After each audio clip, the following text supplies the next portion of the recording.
কেন হাওয়াস বুঝলেন তো? ইস্টবেঙ্গল সমর্থকদের চক্ষুশূল হয়েছিলাম আজ থেকে ঠিক 2 মাস আগে, যখন বারবার আমি এটা বলতাম যে এই রকম ইস্টবেঙ্গলের মতো একটা হাই প্রোফাইল টিমকে ম্যানেজ করার মতো ক্ষমতা অস্কার ব্রুজনের নেই। তার গেম রিডিং থেকে শুরু করে সব কিছুই আমার পার্সোনালি পছন্দ হতো না। সেই সময় প্রচুর মানুষ প্রচুর কথাবার্তা বলেছেন, প্রচুর মানুষ সমালোচনা করেছেন। আমি শুধুমাত্র অপেক্ষা করছিলাম আজকের দিনটার জন্য।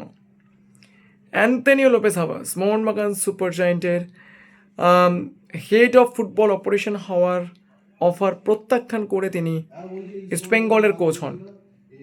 হাভাস আজকের দেখিয়ে দিলেন গেম রিডিং কোনটাকে বলে। হ্যাঁ, এই ইস্টবেঙ্গল টিমটা 90 মিনিটস একেবারেই খুব একটা ভালো ফুটবল খেলতে পারেনি। এই ইস্টবেঙ্গল টিমটার ফিটনেস লেভেলে ঘাটতি রয়েছে। এই ইস্টবেঙ্গল টিমের যারা বিদেশি রয়েছেন, ক্রিস ইকোনমিডিস, তারপরে ড্যানি রামিরেস, তারা খুব খারাপ খেলেছে। কিন্তু এত খারাপের মাঝখানেও একটাই ফ্যাক্টর, যেটা আমি বারবার বলেছি, একটাই ফ্যাক্টর ইস্টবেঙ্গল টিমের রয়েছে, সেটা হচ্ছে অ্যান্টনি লোপেস হাভাস। একটা টিমের কোচ, সেই টিমটা চালিকা শক্তি হয়।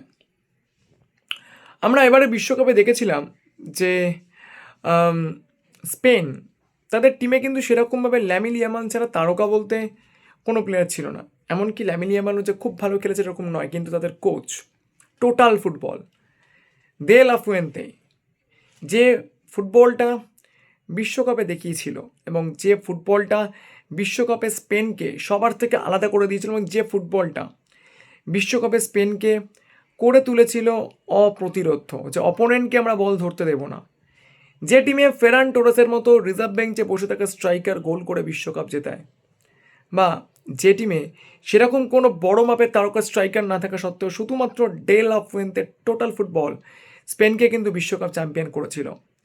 আরও একজন Spanish coach Antonio Lopez Habas, তিনি কিন্তু বুঝিয়ে দিলেন কেন রোহিত দানু, কেন বাসিম রশিদকে ঠিকঠাক জায়গায় ঠিকঠাক সময় মতো নামানো। অস্কার ব্রুজন ডেভিড লাল্লানসাঙ্গাকে প্রায় অচল ঘোড়ায় পরিণত করেছিলেন, তার ওপর কোনো ভরসাই রাখতেন না। হাভাস কিন্তু ডেভিডের ওপর ভরসা রেখেছেন।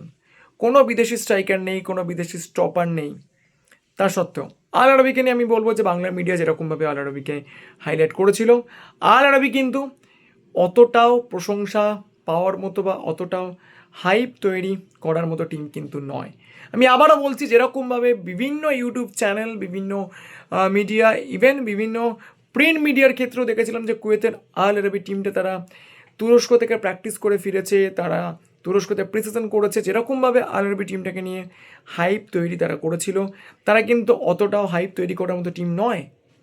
অ্যান্টনি লোপেস হাভাস কিন্তু সেটা বুঝেছিলেন। ঠিকঠাক সময় মাস্টার স্ট্রোকস, ঠিকঠাক সময় গেম রিডিং, প্লেয়ার চেঞ্জ, এবং কি খেলাটাই না আজকের ডেভিড নেমে খেললেন, কি খেলাটাই না আজকের খেললেন ইস্টবেঙ্গলের তরুণ প্লেয়াররা। রোহিত দানু পরবর্তীতে নেবে কি দুর্দান্ত একটা ফুটবল উপহার দিলেন।